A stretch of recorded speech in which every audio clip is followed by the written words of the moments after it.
Okay, hello everybody. Welcome to today's event. I'm Jason Gumpert from MSDynamicsWorld.com, and I'm joined today by Brendan Peterson of Scribe Software for a look at the impact of Dynamics 365 on the data integration landscape. Thanks for joining today. As we get started, please know that you can add your feedback and ask questions throughout Brendan's presentation. I know he'll be taking time throughout the event to check the Q&A and answer your questions.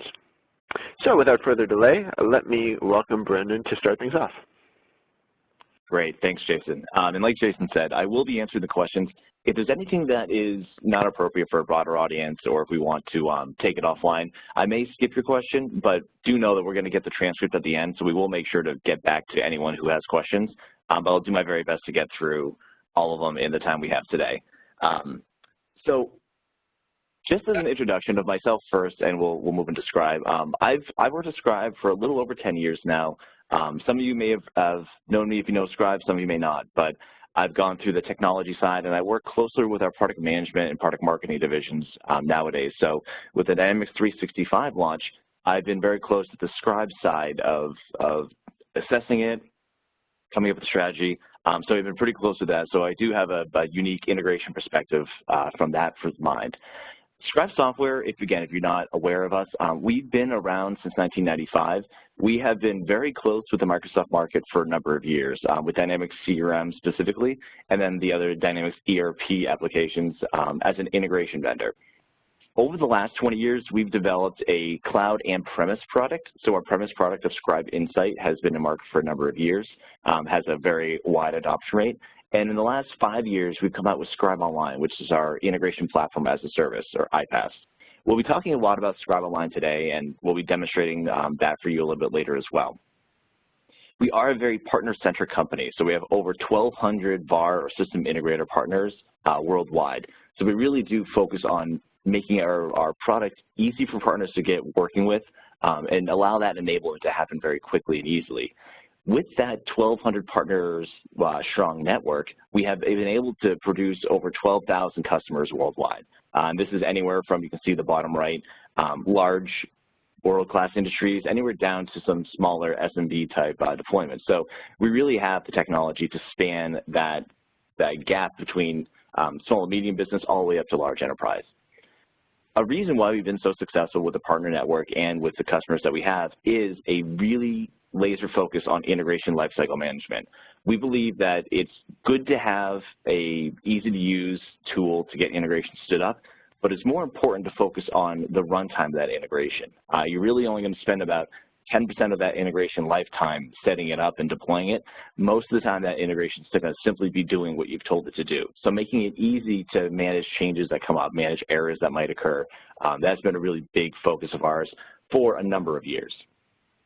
You can see the bottom left, some of the tech partners that we've got. Microsoft Dynamics, again, is a big one, but we do have a pretty broad ecosystem of connectivity, anywhere from Salesforce, SAP, HubSpot, IBM Silverpop. We go down all the way to technologies of XML, ODBC, SQL Server. So we really can span that requirement gap of if you have a brand new cloud app you brought on and need to integrate it, all the way down to legacy applications that you need to add and keep that valuable data moving throughout your business.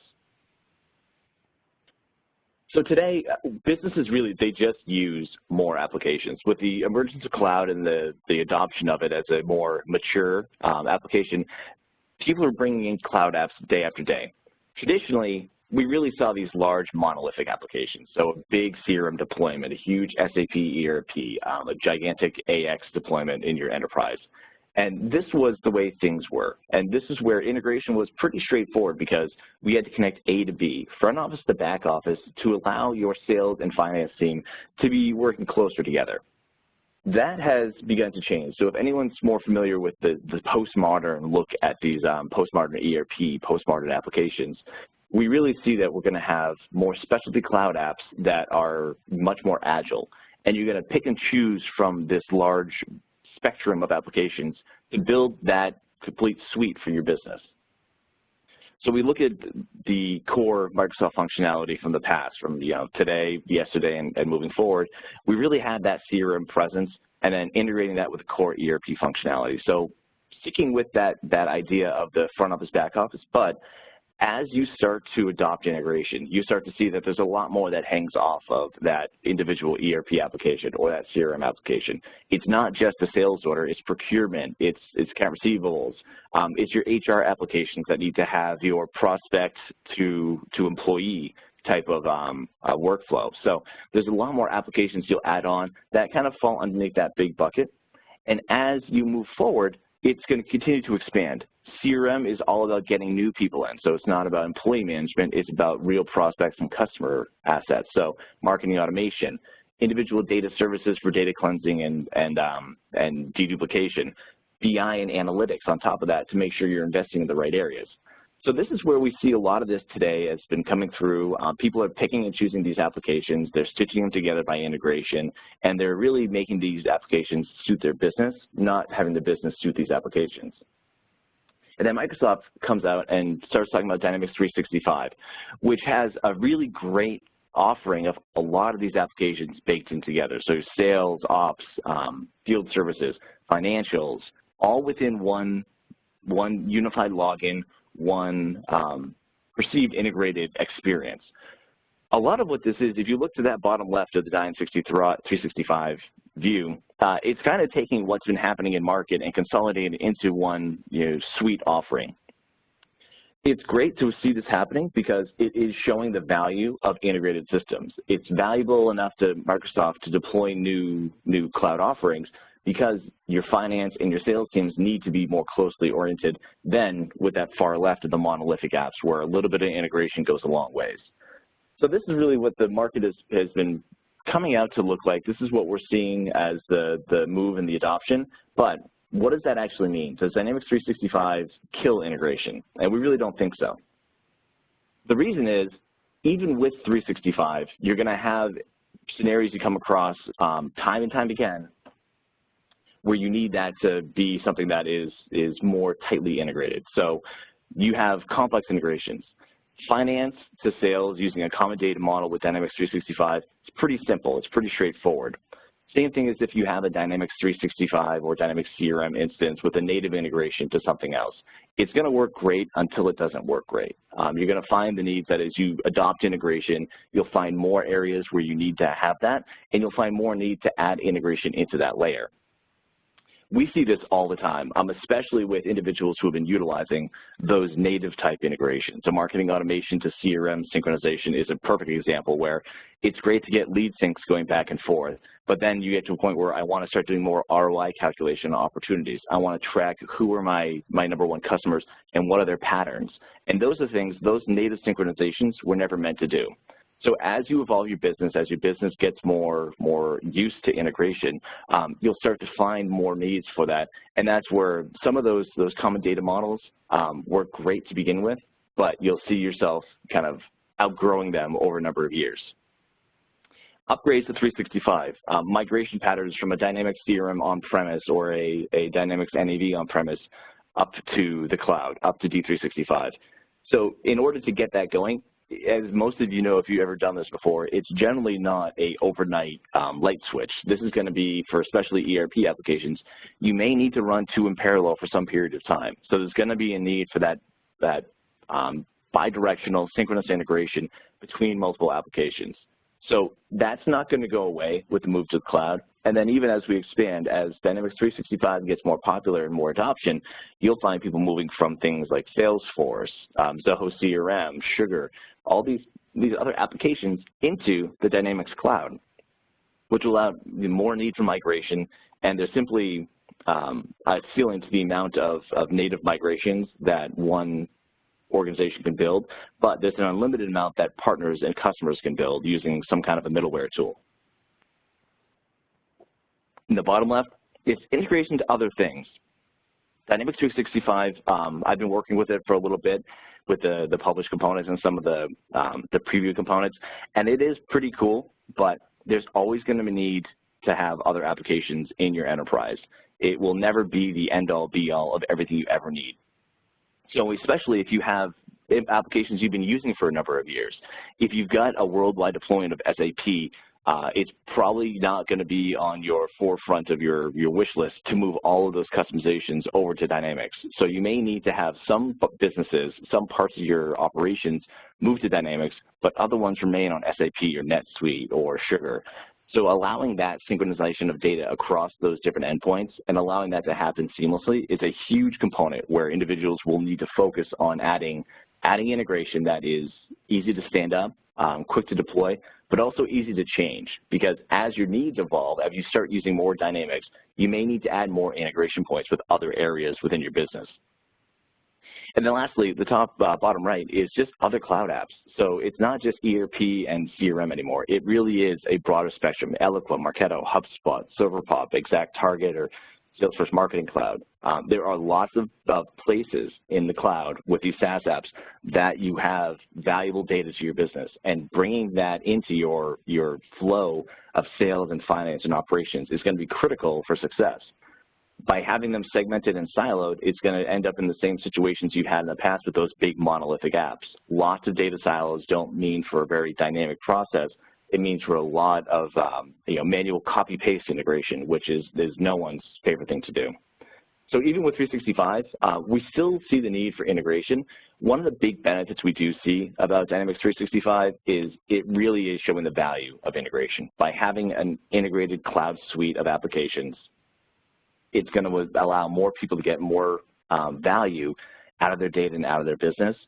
And again, once you start going into integration and you start adding integration points, if any of you have done this in the past, you start to see other areas where integration could be valuable. And we see the same thing with 365, that as people get more used to it and start adopting it more and more, we'll find more need for other integrations that are not just the out of the box, and having the value there is going to be great for anyone who's in the integration space.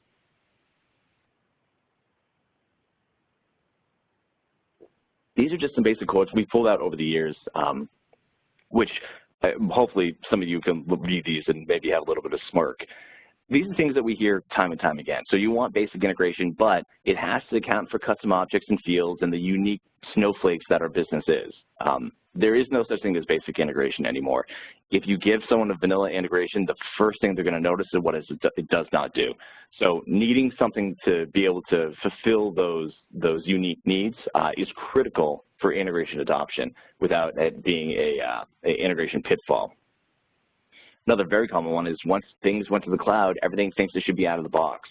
Everyone knows when they pick up their cell phone that most of your applications in one way or another could talk to each other. And that set of precedents that has trickled into business where if your personal life is super integrated and everything can talk to each other, then why is it so hard for my business applications to do the same? So anyone who's in IT or who's a system integrator is challenged now with the assumption that integration is easy, where we all know that that's false. So we have this mindset challenge we have to face and find a way to make it easier on ourselves to deploy integration faster because people are used to it being immediate.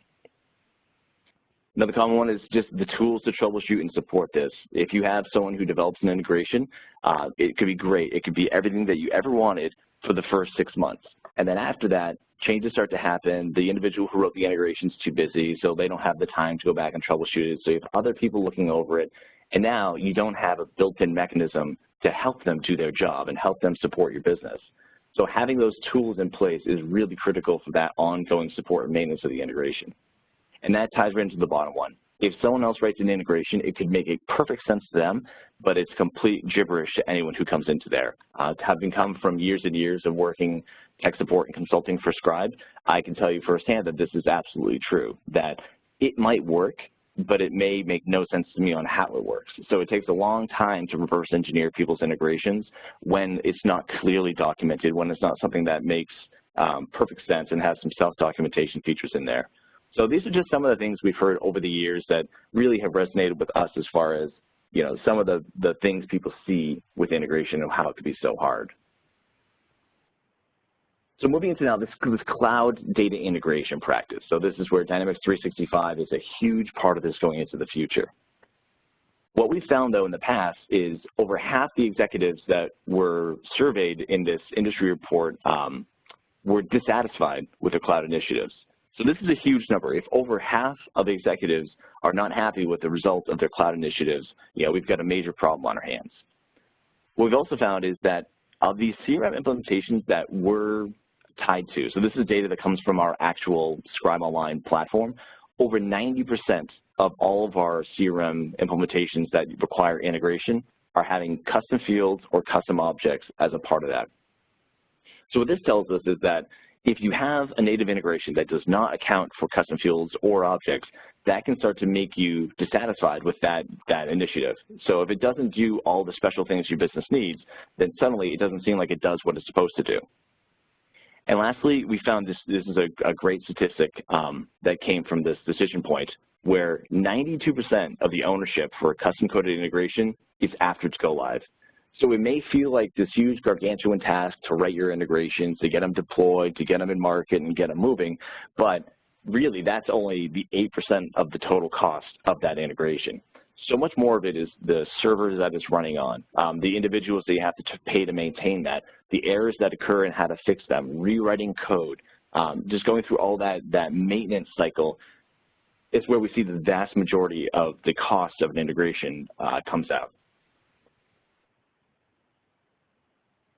So most people that are probably on this call have done integration in the past, have done it one-to-one, point-to-point, really simple. Your CTO, your CIO had a need, you went down and you made it really quickly. So managing that connection, it's fine, it's inefficient, but it's doable.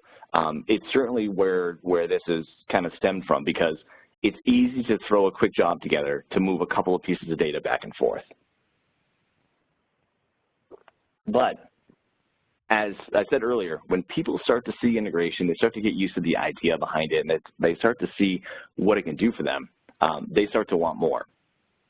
So now those point-to-point integrations are being added over and over and over again. So 10, 15, 20 different connections that you're creating, and that's now creating some fragility, because if the first one breaks, but you're working on the ninth, what's your priority? Do you want to finish the job? Do you need to go back and fix the other component? So now you have a lot of customization, a lot of code in the mix, which is making it a lot more difficult to work with. This is especially critical where if you're deploying integration on the behalf of your customer, and something breaks because it's a little bit fragile code, or you just have too much going on in there, it's not a detriment against the product, it's a detriment against the person. So this is where you have some ability to shield yourself by not going down this path. Because what you'll see is once you do that, support and maintenance can be a nightmare. So as SaaS apps release 4 times a year, 2 times a year, however many more, there's other individuals that are releasing API updates almost bi-weekly. So a lot of these applications require care and feeding. It's not a set it and forget it. The APIs will not always be the same. They will change over time. And because of that, it requires a lot more work on that support and maintenance side. So it's really important to make sure that you're building integration for that long-term view, that long tail of integration, not just the quick get it off my plate, build something out really, without a lot of documentation, without any kind of error handling or error management, and just get it off my plate. I don't really need to see it anymore. So this is kind of a little story, and again, these are pulled right from stories we've heard from our partners and customers over the 20 years. So when you have a new integration, let's talk about our CRM and ERP integration. So the very first thing you do is you deploy that integration. Great. We've been working on it for a number of weeks. Everything's been tested. UAT went great. We've gone live, and everyone pops the champagne. Everyone's very happy. A month later, sales start to see value in it. So now they start to say, hey, Brendan, we'd like to see these other couple of fields. We use these in these certain cases, but it'd be really valuable for us to have that as a part of the integration. We only want to send the email to this person if these 3 criteria were met. So now they're starting to see the value in integration, which is great. It starts to justify the cost of integration, but they're also adding new requirements. So you go back, go to the drawing board, start adding these new custom fields into the integration workflows. After 6 months, suddenly something happened. So order data stops flowing down to that ERP system. It doesn't come back with invoice data from ERP to your CRM. So now your sales team, which 5 months ago was loving the integration, is all over you, because now this thing is fragile, it doesn't work right, we shouldn't have done it, now our business is suffering. So now it's an emotional moment where you have to go back in and figure out what's happening. Maybe this is simply that there was a change of configuration. Maybe this is that there's a new SKU that was not set up properly that is being used in all the orders. Maybe the pricing changed and the systems weren't configured properly to accommodate for that. It could be any number of issues, but this is going to stop you from doing what you had been doing previously. So if you were working on something business critical to the enterprise, something that could make money for the enterprise, now that's going to be tabled and you're going to start working on this integration problem. 2 months later, everything's back up and running. Everyone's pretty happy again. Now sales is seeing the value, and they want to start adding some lead enrichment. So they want to get some better data to do sales prospecting. Again, big win for the integration, but you as the integration designer are going back and saying, okay, now I got to decide on the data quality vendor. I'm going to add that into the integration workflow. Oh, by the way, that means I have to license a new API, and I have to learn that new API, write it into my integration workflow, and make it sync seamlessly across the board. This is not a 2-minute type of deployment of an integration. This is going to be another project you're adding to the integration. This integration, maybe back at month 0, was deemed complete and was no longer part of a project plan. And now you're into this maintenance mode, which may never have been considered. So now you're into this place where it may not be your job to manage this, but you're the only person who's capable of actually accomplishing the tasks that are being asked of you. And then suddenly, a year later, you've been sick of it and you leave. So now the business is left with a custom integration that's been a little bit fragile in the past, things have stopped happening, and the person who wrote it is no longer there. Like most integration consultants, and I'm as guilty as anyone of this, as having written a lot of integrations for Scribe, there's not a lot of documentation they leave behind. You know, things worked because they knew how it worked. They kind of knew all the spaghetti behind the scenes. There was a lot of innate tribal knowledge that left with this person. So now you've got new people who are going to be managing this integration who weren't there for the first year of all the different changes and nuances, and they don't have that innate tribal knowledge. Half a year later, 6 months, the new VP marketing adds another marketing automation system. So what does this mean to the business? This means we need new integration. So unlike back at month 0, you may have had a whole project plan and a team working on this, new deployments, the front office, back office. This is the big deal monolithic applications of the past, where this is a business-critical integration that has to be added. It's going to reduce cost and add value to the business. What's happening now is now you've had marketing automation system. Marketing automation, while incredibly important, does not have the same kind of ROI associated with it with front office, back office integration. With that, I'm freeing up my sales team. I'm reducing errors. I'm not having human intervention. This is more about getting good leads in and letting them get nurtured. So it's a very softer type of business approach, but it needs the same care as the ERP CRM integration. And now you've got no one who's got the experience to do so. A while later, that CRM API that is tied now to your ERP and your marketing automation system is updated and is going to break that integration. For those of you who've been around Dynamics for a long time, this might be the Dynamics 4.0 to 2011 switch, where all the integrations really needed to get changed because that SOAP API changed so drastically from version to version. This is a huge deal because now you're 2 years into your integration. Everyone in the business has grown accustomed to what it does. And then if suddenly a patch gets rolled out and the integration no longer works, it's a major deal because it's taken us 2 years to get to this point, and it's going to take us a long time to unwind it because a year ago, that lead consultant left who wrote the original integration. So it's not just designing the new integrations, it's fixing all the old stuff, having some learning experiences, and figuring out from the business side, you know, what's the biggest priority we have here. So I'm going to take a pause for just a moment, see if we've got any questions. We're going to move into some more specific Scribe pieces in a second. We'll get into a demo. But in case anyone's had some questions about D365 or some of our kind of, you know, pain and promise of integration, I'll just pause here for a second and take a look at our questions area.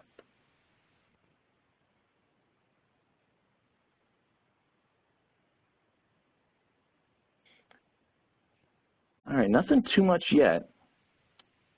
I'll add this because I don't think that I haven't mentioned it yet, but if you have questions around some of the specific Scribe capabilities of Dynamics 365, I'll show you a little bit in the demo, but our web presence, our website has been updated. We have some solutions around 365, so I'd encourage you as well. You can always take a look at our website if you want some specific information around 365 and how it applies to Scribe and integration in general.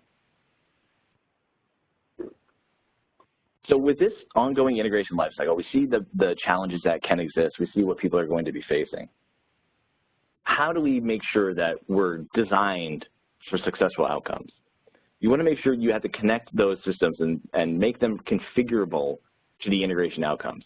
Now, what this means is you don't want the integration outcomes to be dictated by those systems. You don't want it to say, I can only move this type of data in here because this data constraint exists.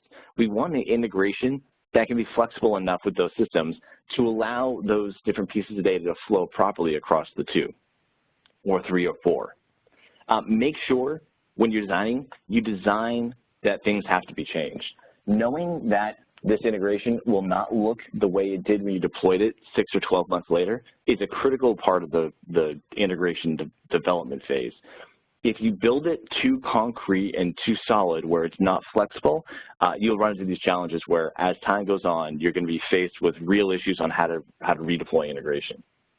And then strive for the long term. Don't just think short term. Don't take a shortcut. Don't make it easy to get the integration up and deployed. Think about how it would be to maintain that. I have an example we use internally where we had a front office, back office integration, and we continually had new products being added improperly. And every time that would happen, the sales orders would stop flowing and I'd get pulled off whatever I was doing to fix it. So I finally got to a point within Scribe where I built an error message based upon that one error, which I knew happened all the time, with explicit instructions on how to fix it and made sure to get into the right hands of our finance folks. And immediately once that started happening, they would get notified of the issue, they'd fix it, and then it would fix itself and course correct. So making sure you're not thinking about my initial deployment was the quick hit. I just wanted to get it off my table, but it provided me, I had more work I had to do because of that. So by looking for the long-term success, by making it so that it's easier to work with, made it easier because the people who are closely attuned to those different products that are integrated are the ones fixing it. You're not pulling someone else. It's going to take them longer to get to that same result as that individual closer to the app would be. So our iPaaS platform has 4 major areas that we focus on in order to create successful outcomes. The first is a visual design environment. So our environment is focused really more on application consultants and some of our business analysts than it is a true developer. We want people to build really, really agile integrations, deploy them quickly, and do it in a way you're not going out and learning a brand new language. It's something that's more intuitive than that. So our visual design environment is really focused on those set of capabilities, those set of uses, and trying to open up integration to a non-developer persona, really making the floor to integration a lot lower than it has been in the past. We want to make sure you have the ability, if you're a partner, to see all of your integrations across all of your customers in a single interface. So not needing to have GoToMeetings and VPNs and a lot of the different ways we've done in the past of scheduling time to address an issue. When an issue comes up, you want to be able to address it from wherever you are. So the UI we have is mobile friendly, it's responsive, so I can be on a laptop, a tablet, doesn't matter where, and get access to that.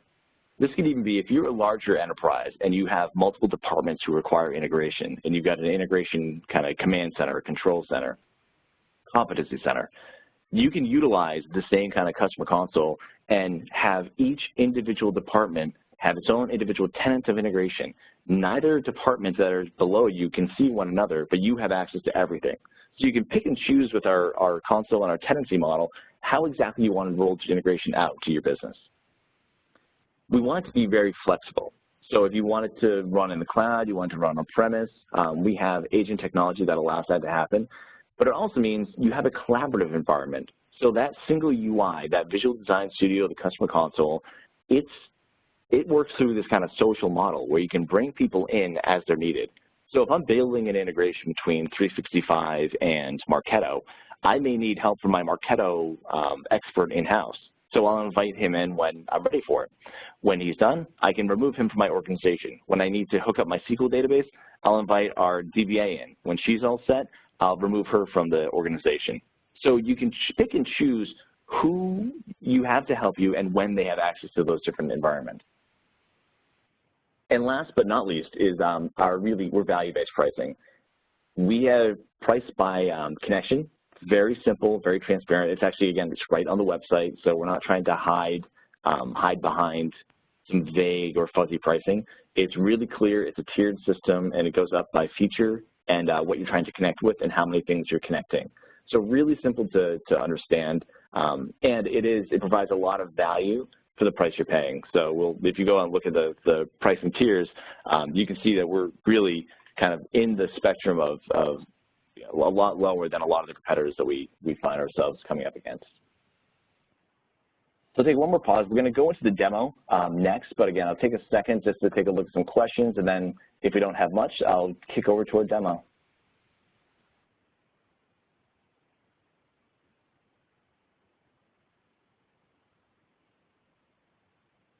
So there's a couple questions. So are there challenges regarding updates, changing integration, going to or continuing into Dynamics 365? That's a great question, especially with what we've gone through this in the past. The way that Dynamics has gone in the last, now it's probably been 4 or 5 years, so it's probably longer than it feels. But it's they've done a really good job of maintaining their APIs. One of the things that, for kind of a Scribe plug here, one of the things that we do is we've got a team who's dedicated to our Dynamics 365 or Dynamics CRM connectivity. And when we have a new release coming out, we do 2 things. One is we validate that the connectors will work with those new releases. So we go through and validate that all of that will work. But the other thing we do is we do regression testing against integrations that worked against previous APIs and anything that had been depreciated. So if any of you have been around for a long time, to go way back, when CRM 3.0 went to 4.0, I believe that was the change, activities changed drastically. And that was something that happened to the API, and we as a product team decided we didn't want to put people through the pain of redesigning the integrations just to manage this, so we kind of abstracted that. And we'll do that from time to time where it's appropriate, where if we can, we'll keep integrations running as well as possible. We'll send a lot of communication and education around if you need to make a change, but we do a kind of cause no harm amount of work on the integrations to make sure that they will keep up and running with those endpoints. Another great question, how integrated is D365 with operations? So as of right, might not be today, but when I put my demo together last week, operations was still hasn't been released publicly. It was still in a beta access. And right now, they're integrated loosely. That common data model hasn't really been pushed out and popularized yet. Once it's out there, they'll have those common communication methods. So all your basic integration stuff will be able to be there. And I will say that for the CRM side and the Microsoft side, they've done a really good job with flow and logic apps as well. So there definitely is some capability within that 365 suite to create some good integration from point to point. That doesn't mean that they'll provide everything for you, but it does seem that they're going down the right path. But as of today, I think it's right now, it's definitely not going to be magic or smoke and mirrors, but it will be real integration utilizing the common data model with this kind of canonical model. It's just they're not quite there yet, but they will get there.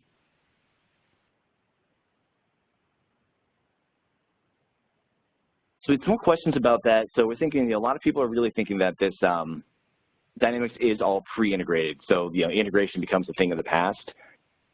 That's true and untrue. They're pre-integrated in the way that they're providing integration tools inside of Dynamics that allow you to do that. So even though it may feel and seem like it all is pre-integrated, there is still some stuff you'll be doing.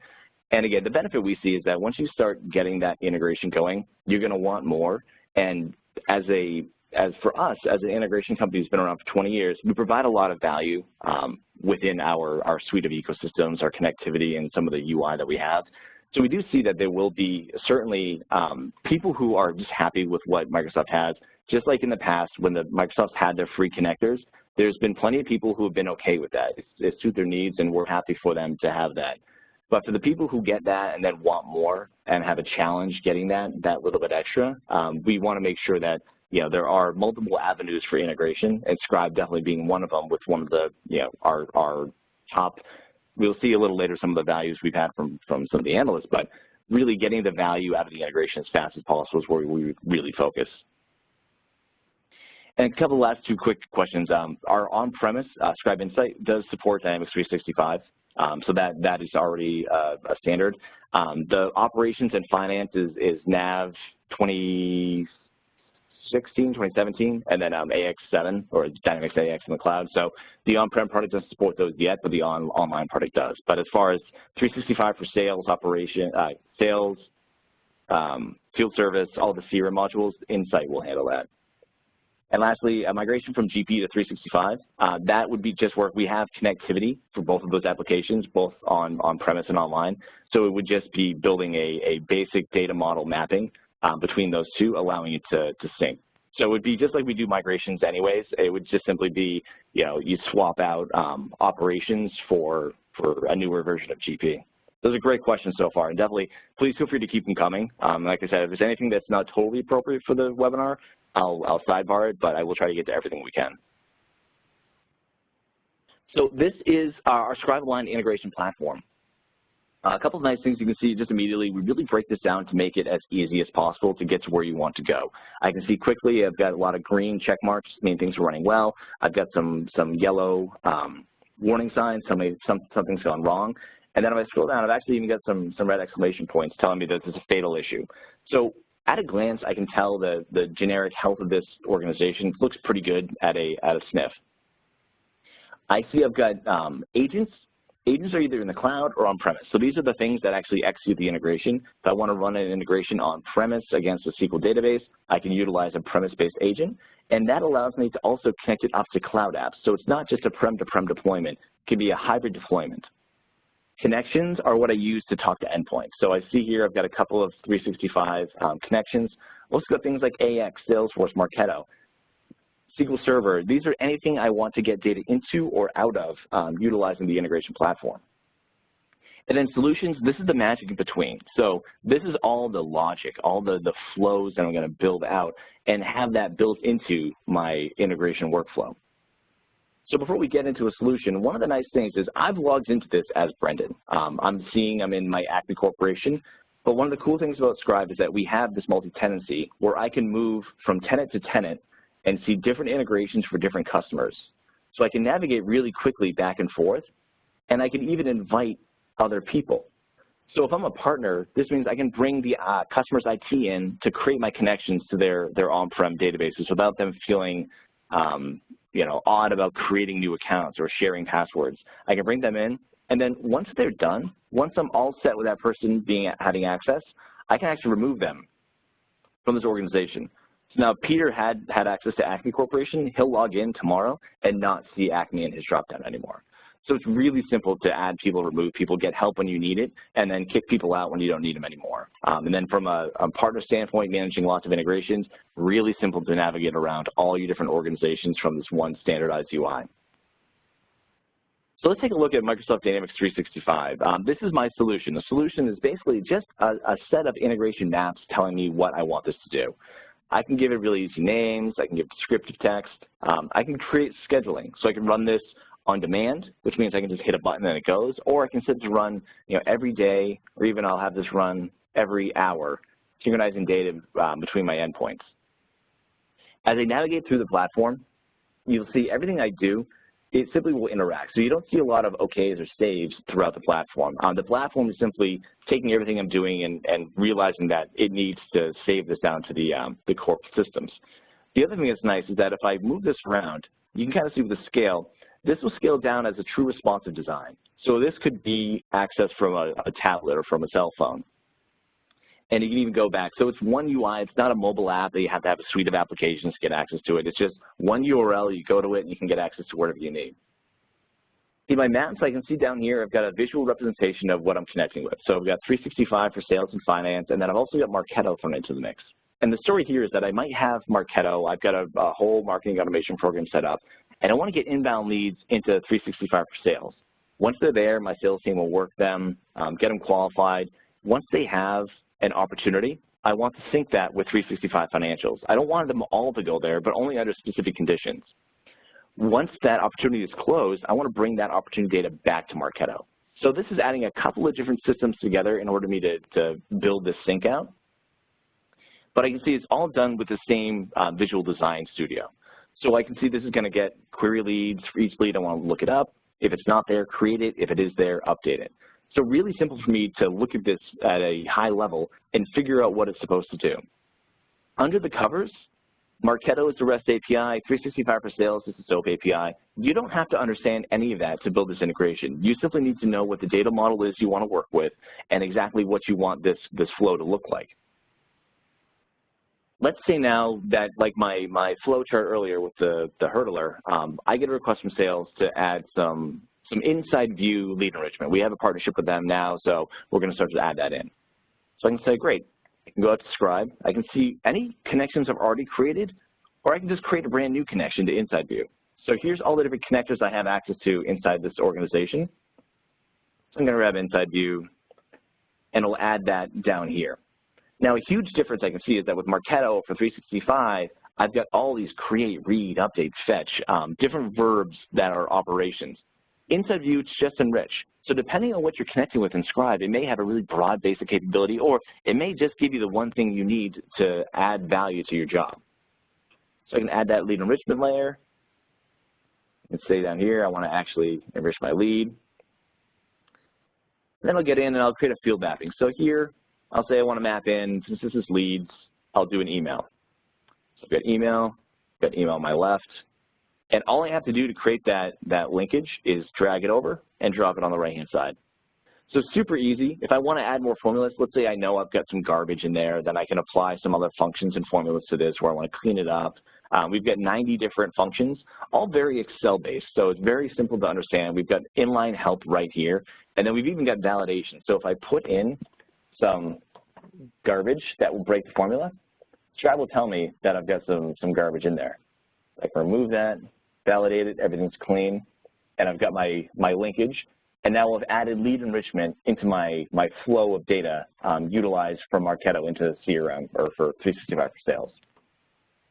So really easy to build this out, really easy to add customizations, and I can do that across the board. I can set up specific criteria. I could add more data endpoints. If I want to also say for finance, let's say I'm been acquired by a company that runs SAP. I could use that in the sync as well. So I can throw that into the mix and say every time I create a customer inside of financials, create the same customer inside of SAP. So really easy to build these simple flows out and then deploy them into the integration. So I send them out to schedule them, and I get back everything that's been happening. So in the same view, I can see what jobs have been running. If they've run with issues, what was the issue? I can see here any of the errors that have occurred, and I'm even allowed to reprocess these records right from this UI. So I've got a lot of this kind of long-term capability where it's easy to build integration, but it's even easier to manage it, to reprocess it, to add value into here. Only takes a couple of minutes, and it really allows this kind of more intuitive layer. As I go forward with the business, I have new endpoints. So that VP marketing wanted a new endpoint added in. I can just go out to Scribe's Marketplace and look at all the different connectors that are available to me. So if I go down through here and let's say we add Pardot. So I simply go through and I install Pardot. Now I've provisioned the Pardot connector. I can connect up to Pardot. I can add that into my workflow. I can add that into my integrations. Easy enough to just get it from the Marketplace, provision it into the Scribe Online organization, and move from there.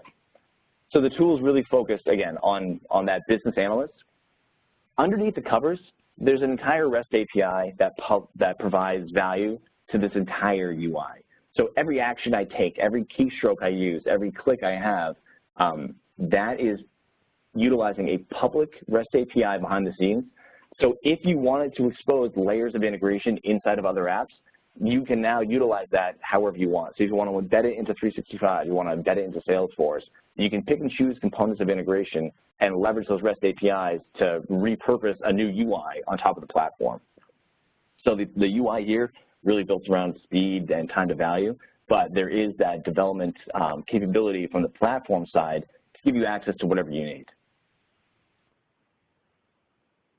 So a bit of a fast demo, but hopefully it gave you a little bit of an idea around some of the value within the product and some of the things that we can do within there and making it a little bit easier for you to really work within that. So we're going to wrap up just a few things, then I'm going to move over to questions because I want to make sure we leave at least 5-10 minutes at the end to go through some of these. Some of the things we've found from the Scribe side, we've been validated by Gartner and Forrester in 2016, which we'll see in a second, about where we are in the market. But iPaaS in general really has been validated as a mature offering. It's no longer just a kind of side project or something people are doing here and there. We're seeing that across the board in small to big enterprise, iPaaS is really maturing and offering that time to value. And we saw that from Forrester. Forrester named us a leader in their wave for dynamic integration last year. And the three big things that we received top scores for was our management functionality. So you saw that with some of the error management, retry capability, application connectivity, all the stuff we connect with, both named applications and also technologies behind the scenes. But the biggest one for us was that first one, the time to value. This came from a series of surveys I did with a lot of our customers to find out what was it that they liked about Scribe. And we were rated the #1 iPaaS vendor in this entire chart for time to value. People found that they were able to deploy integrations in legitimately weeks instead of months that would take them in the past. So this was a huge validation for us because it's not about just a feature of the product that got us into this quadrant. This was about how people are utilizing it and the value they're getting from our product. So this is a big deal for us. We also were named to the Gartner Magic Quadrant last year as well, and we saw a lot of the echoing of the time to value and just the speed to deploy integration was huge for people in both of these analyst firms. So this was a great validation for us at Scribe. Some of the things, these are just a couple of quotes I'll throw up here. Things that we've heard from people that allow them to make their business operate more cleanly, a little bit better. So getting real-time data from sources for more accurate client reports. Being able to have your sales reps get that data and know exactly what to do inside those campaigns. These are really great little tidbits that have come because it's not about that Scribe had a really cool drag-and-drop interface or it was able to do Dynamics integration really well. It's because of the integration, these are the values that we saw from our business. So we really want to make sure, go out, take a look at our website, read some documentation we have out there. If you're at any of the events, so if anyone's at Extreme, I threw this in here because we are out at Extreme CRM, so it's supposed to be another place. We're all over the place with going to events, so make sure, keep an eye out for us. Engage with the pre-sales guy, and we want to make sure we really answer any of the questions you've got both here and in person. So I'm going to go ahead and take a look at some questions now, and let's see what we've got.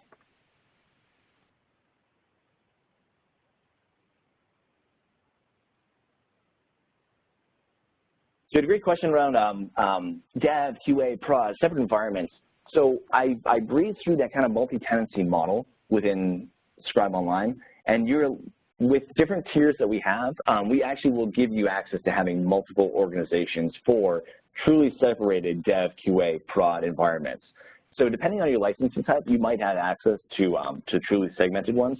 We have a lot of capabilities on the platform to create and clone connections between separate areas. So it makes it really easy to move some of those different integrations around, move the maps around. But it allows you to have, you kind of pick your poison and however you want to do it. You can have it all in one org, you can have multiple connections, you can have multiple orgs. We want to encourage you to pick the solution that's right for your business. And you can even, if you have it in separate orgs, only allow different types of users into those orgs. So there's a lot of different ways you can segment that. I personally like to have the separate orgs. I'm a little bit of a nut with wanting to make sure only the people I need to have access to the things they need have access to those things that they need. So I don't want everyone to have access to everything. So I particularly like that, but it's an easy enough model for the way our orgs are set up to do that. Great question. How complicated is it to write a connector to our own software and add it to Scribe? It's not complicated at all. So we've got 3 different things that we use to create connectivity. That's how we created connectivity to 365, to AX, to all the different logos you see behind here on the PowerPoint. We've got a connector developer kit, which is this big SDK to build connectivity on our platform. It lets you integrate with anything and build anything you want.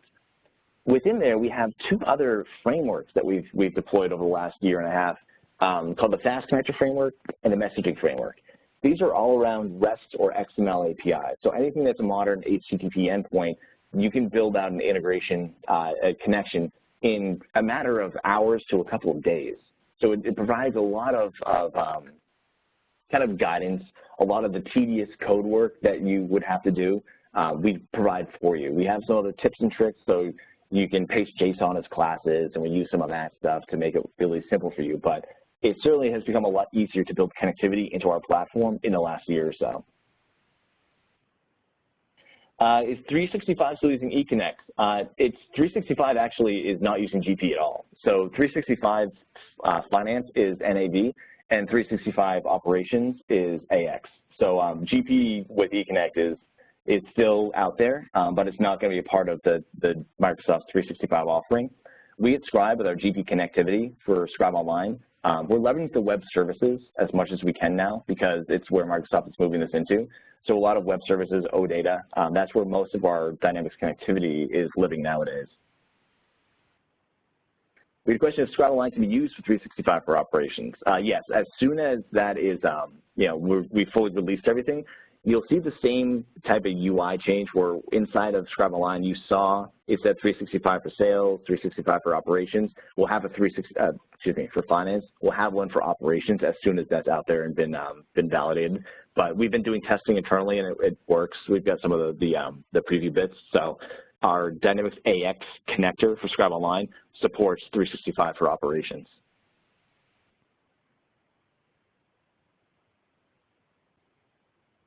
This is a great question. How does the integration work if they use the IDE, so the Integrated Development Environment, to customize some of those native capabilities?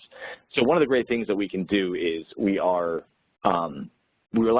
connect into whatever components of the 365 API that's out there, but within a lot of the logic app layer and some of the BizTalk layers that Microsoft has, is you can actually make outbound calls to Scribe whenever you want to. So we've got a venting request reply capability where we can expose REST endpoints for consumption, and that is something you can very easily add into the layer and allow that to be very simply called from within whatever it's the logic app layer, the BizTalk layer. If you're expanding, excuse me, expanding utilization with Power Apps and some of those other components, behind the scenes, they're powered by that same layer. So you can still leverage some Scribe capabilities within there and really pick and choose whichever way you want to get that data where it needs to go. Another question around Dynamics AX, if you connect to different versions. We can. I mentioned we have an on-premise product. That is what supports a lot of different versions of Dynamics AX for us. So that's a way that we really allow that to be a kind of a broad spectrum of what we can connect with and how we connect to. So that's one really simple way. Another way that we do it is with the online. We've got modern connectivity to AX7. So that is a way that we can make that really simple for you to connect with. So whether it's on-prem or online, we have ability to connect, I think, all the way down from AX4 up to the most modern AX7. We had a question on pricing, so I feel like I'll bring this page up real quick and leave it here for everyone to see the different pricing tiers. So as you scroll down, you'll see based on capabilities and number of connections, this is how we price the product out.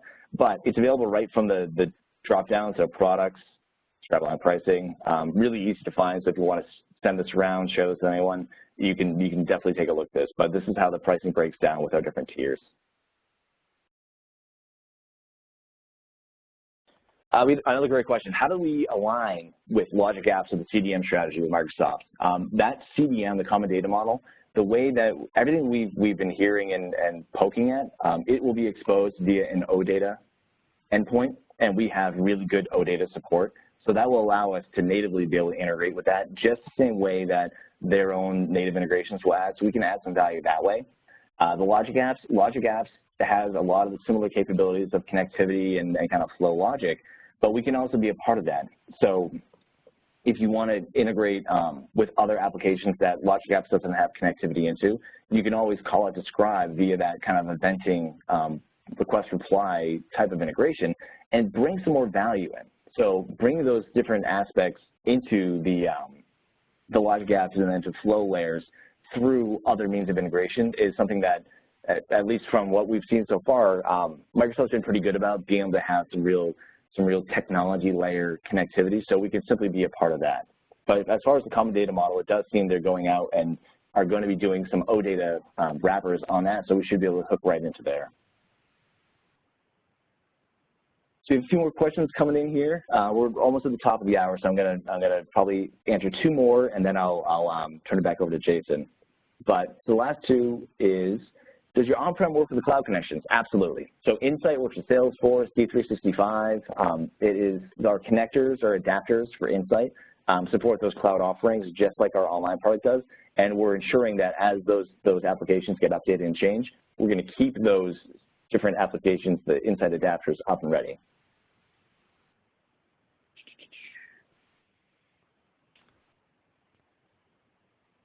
Another question. So we had a really good question is, would we describe Scribe, hard to say, as BizTalk in the cloud? I wouldn't. I would say BizTalk really is around orchestration. BizTalk is a really great business process layer, a lot of stateful integration, so, waiting for approval. That's one of the big things around BizTalk. Scribe is much more, if you are looking at it as a one-to-one comparison, it fits more along with what Logic Apps is. Logic Apps is much more pull data from here. If the data matches these criteria, move it over to the other application, do error tracking and history. So that's much more what I would see as compared as. We certainly can be used for business process management, some BPM, and some orchestration. It's just, I would definitely not say we're the same as BizTalk in that manner. BizTalk's really built for that.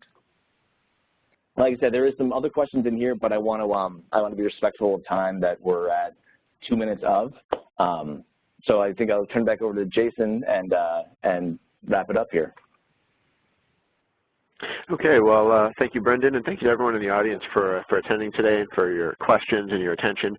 There's a quick survey that will pop up after we leave today. We really appreciate your feedback to let us know how your experience was, and our speakers obviously like to hear as well what you thought of the event so they can continue on and do an even better job going forward.